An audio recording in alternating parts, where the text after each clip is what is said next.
Hello everyone, I just want to share this scripture with the reason someone believes in the goodness of God. No discipline seems pleasant at the time, but later it produces a harvest of righteousness and peace. Hebrews 12 verse 11. Training is hard, sacrifice is tough, but stay disciplined. Your hard work will pay off, both on and off the field.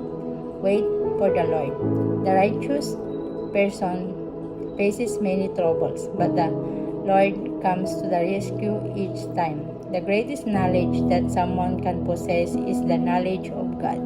To learn, you must love discipline. It is stupid to hate correction. The Lord approves of those who are good, but He condemns those who plan wickedness. Wickedness never brings stability, but the godly deep roots. For sin shall no longer be your master, because you are not under the law, but under grace. Let us never forget the price of our salvation. The love of Jesus with us is beyond measure.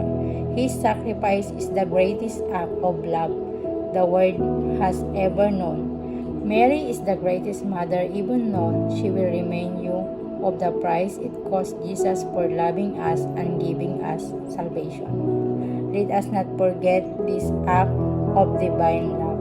Jesus said, "Let him who is without sin cast the first stone." These words serve as a profound reminder of the importance of grace, forgiveness, and humility. We are all imperfect, yet through Christ we find redemption and the strength to forgive others. His message calls us to reflect His love, showing compassion and understanding to those around us. In a world that often judges quickly, let us strive to walk in His light and offer grace, just as He has shown us. If we love Him, we have to repent. Don't let unrequited love happen to our relationship with Jesus. I am lost, but God found me. Nobody is going to love you and I like Jesus. He saved us, not because of works done by us in righteousness, but according to His own mercy, by the washing of generation and renewal of the Holy Spirit. Love is real because Jesus is love, for we have become united with Him in the likeness of His death. We shall be also in the likeness of His resurrection. Jesus Christ saved the entire world. Read His word. Start in Matthew, Mark, Luke, and John, where it teaches you of Jesus' teachings. Don't be discouraged when you make mistakes.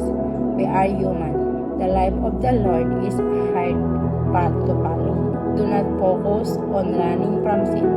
Focus on running to God. Talk to Him every day. He listens to all of us. We have to change our way of thinking and be grateful for the smaller things. Try to let Jesus into everything you do.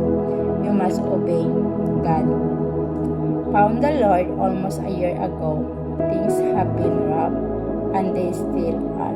It's not an easy path if you are truly trying to have a relationship with Him. Jesus revealed that two truths determine our eternal experience. Think of them as keys. The first key is belief. What you believe determines your eternal destination. But what is the second key? What treasure from God does unlock, and why Jesus talks so much about it. In these words, Jesus reveals why you and I can rejoice, even in the worst circumstances. Why? Because there is a direct connection between something you do for Him on earth and something great He will do for you in heaven. The Lord knows all of us. As soon as we are born, question is, will we know and accept Him as our Savior? The choice is up to us. The preachers and those we surround ourselves with can either help guide us to His love or away. Who you choose to be around is also up to us. But at the end of the day, the Lord is and always will be our Savior. The Lord says, I will rescue those who love me. I will protect those who trust in my name. When they call on me, I will answer. I will be with them in trouble. I will rescue and honor them.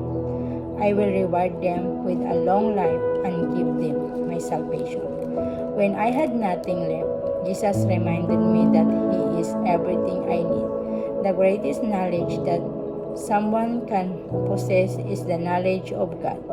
Very soon you will say, surely, this is my God. I will trust in Him and He saved me.